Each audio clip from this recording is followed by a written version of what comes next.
The Frog Princess, a legend from Alaska. Many years ago, a Tlingit village stood on the shores of a beautiful lake. The village headman was a person of wealth and power. His daughter was one of the most beautiful girls in the nation. Many young men came to the village hoping to make her their bride. They brought rich presents for the girl and her father.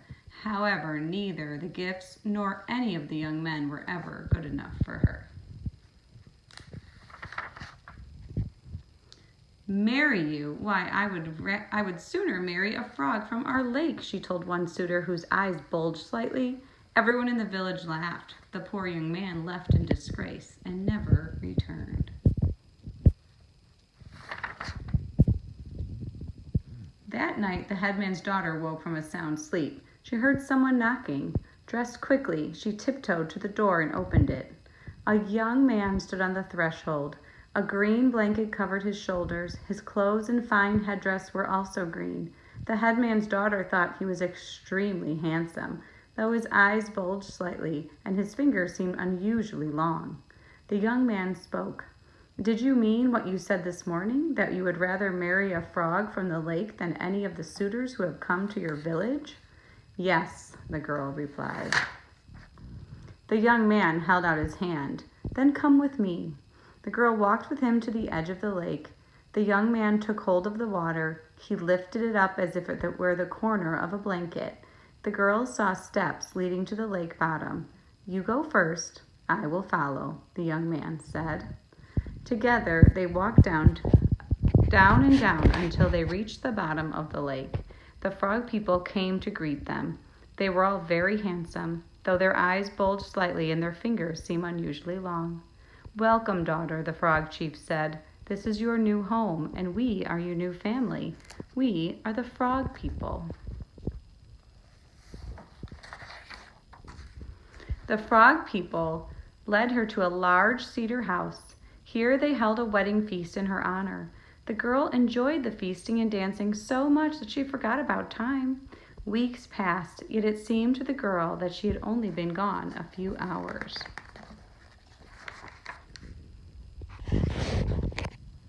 The headman and his wife awoke to find their daughter gone. They searched through the village. They combed the forest and the seashore. They found not a clue. It was as if their daughter had disappeared from the earth. The headman held a funeral feast. The whole village mourned his daughter as if she were dead. One morning, a traveler came to the village to speak to the headman. He told an unusual story. Last night, I camped on the far side of the lake. At dusk, I heard a young woman's voice singing. I followed the sound. It led me to a marsh. There, I saw a beautiful girl sitting on a log surrounded by frogs.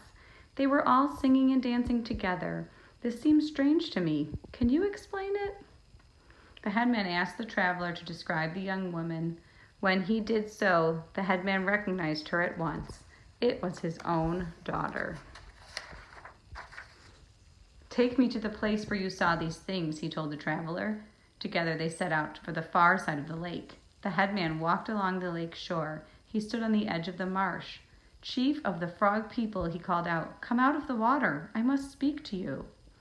The waters of the lake began to stir. A giant frog hopped out onto the beach. What do you want? He croaked. I want my daughter, the village headman said. Give her back if she is with you. You have no right to keep her without her parents' consent. She is happy with us, the frog chief replied. She has a husband and many, many children. If you let her stay with us, we will give you great gifts in exchange. Keep your gifts. I want my daughter, the headman repeated. If you do not give her up, there will be a war between your people and mine. We will dig ditches and drain this lake. When the water is gone, your people will have to leave. I will find my daughter and take her. The frog chief blinked his eyes. The frog people do not want a war. I will bring your daughter back. Return to this spot tomorrow. Your daughter will be here. The headman went back to the lake the next day. As the frog chief promised, his daughter stood waiting for him on the beach. She appeared to be in good health, though her eyes bulged slightly and her fingers had grown unusually long. She was dressed in beautiful clothes. A large pile of gifts lay at her feet. When the headman brought his daughter home, he discovered that she could not speak. The only sound she made were the croaks of a frog. Her parents prepared a salmon feast in her honor. She did not touch a morsel. She sat with her eyes lowered, looking very sad. The girl's strange behavior worried her parents. They sent for the shaman. He prepared a healing mixture of roots and herbs to drive out the bad spirits. The girl drank the potion. Suddenly, she vomited out a great ball of mud. The shaman broke the ball apart. It was filled with the remains of worms and insects. This is the food she ate when she lived with the frog people. Now that she brought it up, she will be human again. The shaman's words proved true. The girl looked around as if she had awakened from a dream. She spoke in human language once more. However, she still seemed sad. I was happy at the bottom of the lake, she told her parents. The frog people were kind to me. I miss my husband and my children. Why did you take me away from them? Her parents tried to explain. We love you too. You are our daughter and we missed you. It's not natural for a human girl to live among frogs. They must marry their own kind and so must you. We will find another husband for you. You will have more children, human children. Forget the frogs. You are back among human beings. But the girl would not be comforted. Every evening she walked down to the lake and sat beside the waters, not saying a word. One day she did not return. The people of her village searched all around the lake. They paddled their canoes back and forth across its waters, but not a trace of her could they find. The headman went to the lake shore once again. He called to the chief of the frog people, but no one came. The frog chief did not answer his summons, nor from that time on were frogs ever seen in that lake. But it is also told that once, long after these events, a traveler passing through the mountains camped beside another hidden lake. That night, as he prepared his dinner, a frog hopped into the light of the campfire and spoke to him. When you come to a certain village, ask to speak to the headman. Tell him that his daughter is well, that she is happy here with her husband and children. Having said these words, the frog jumped back into the water.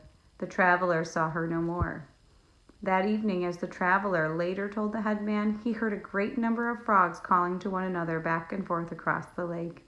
They croaked and peeped as frogs do, but strange to tell, he added, when he shut his eyes and listened closely, he found that he could understand what they were saying, for the frogs were all talking in Tlingit.